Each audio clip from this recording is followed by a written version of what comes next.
So, what the hell are the Sky doing?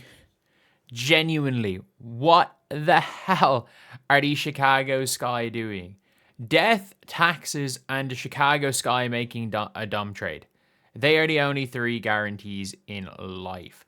And if we're being honest, another thing that should be a guarantee in life is getting to 58,000 subscribers by the time of the expansion draft on Friday. I don't think we're going to be able to do it, but you just never know. We are currently just over 100 subscribers away. If we get 14 more subscribers, we're only going to be 100 subscribers away today. So we'll have a couple of days to do it. Well, by the end of the expansion draft. Let's just say the end of the expansion draft. But the Sky have already traded away 2 picks in this year's draft. 2. Yeah. I understand again that look, you could make the argument that nobody in the second round of this draft is going to be better than Maddie Westbeld or better than HVL, but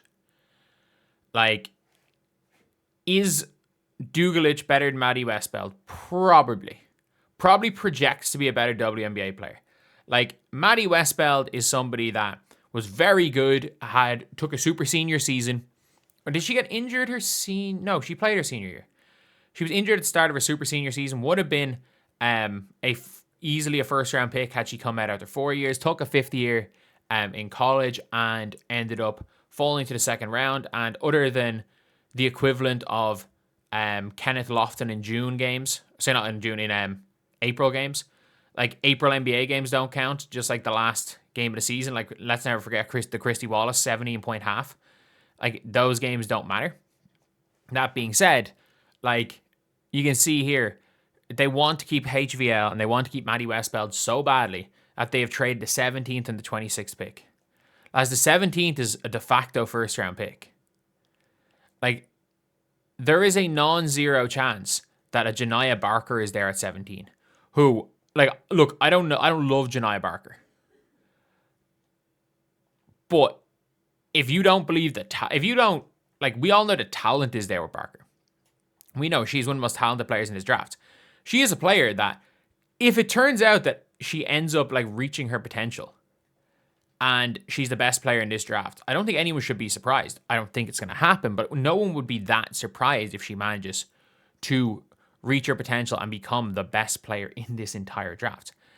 You've then again. Oh, sorry. They only swapped the pick. I just realized that there. They only swapped the pick 70 and 21. Still, it's not an ideal scenario going down 4 spots. But then giving up the 26th pick. I don't get it. Because there's no point in making these trades. Because, look, no, they mightn't even take anyone from your team. Yes, they'd probably take HVL. Sure, they would probably take HVL. How important is it that you sell jerseys from Hailey Van Lith? She wasn't good enough to run the 1. You want her as a point guard. If you wanted her to be Mini Kennedy, then maybe she could have been something. But you wanted her to be a point guard.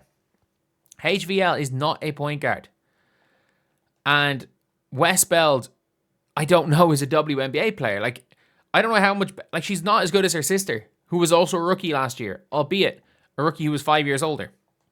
Or 6 years older. She's 5 or 6 years, but she was part of the Notre Dame championship team. She was on the floor when Enrique hit the shot. But yeah, it's just one of those things now where the Sky are the one team that are oh no, we don't want to lose anyone in the expansion draft. The worst team in the WNBA is running it back. And that's basically what it is. Because you're keeping Maddie Westbeld, they're keeping Hailey Van Lith. They are keeping Ariel Atkins. Because they're the only 3 players that have any value, by the way. They're making sure they can't take any of them. Because they're scared of Ariel Atkins being cored. They want to core Ariel Atkins. What? Why? Because you made a dumb trade a year ago, which, by the way, was a dumb in hindsight trade. I don't think Atkins for Citron was that bad a trade, especially because at the time it was looking like no one knew what Citron was going to be.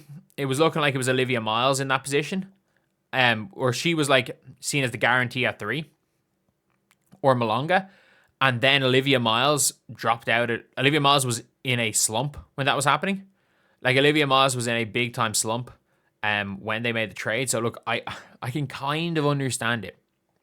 No one thought Citron was going to be an All-Stars rookie coming in. Like, there is an entire, like, if you look on Reddit, there's a thread calling me an idiot for saying the Fever should have drafted Citron 8.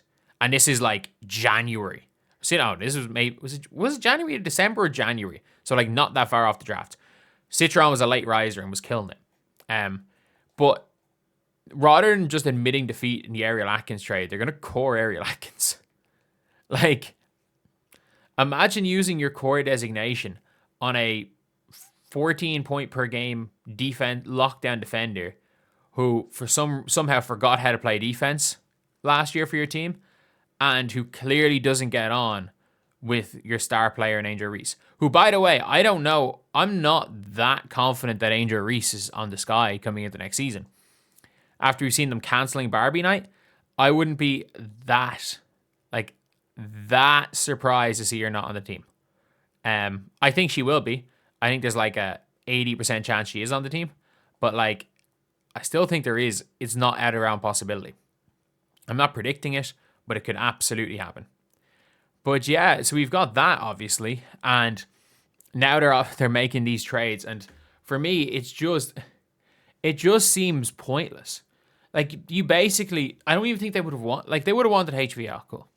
Okay, I get it. And they would have wanted Hailey Van Lith.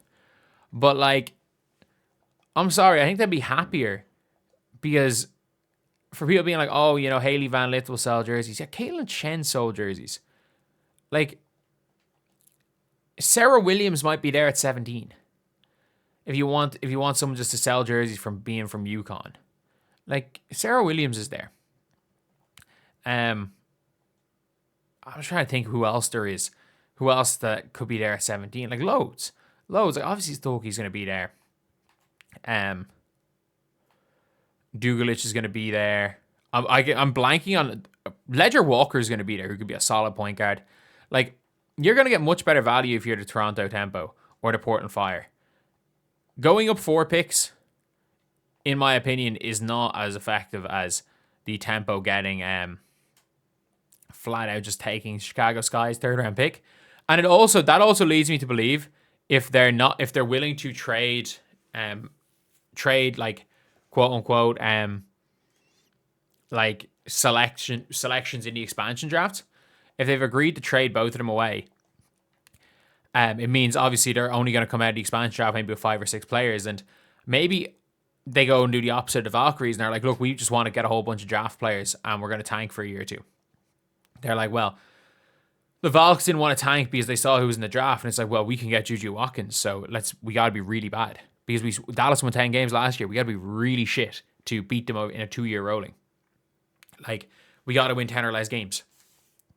So yeah, that is pretty much it, lads. That is the video. The Sky continue to get fleeced in trades.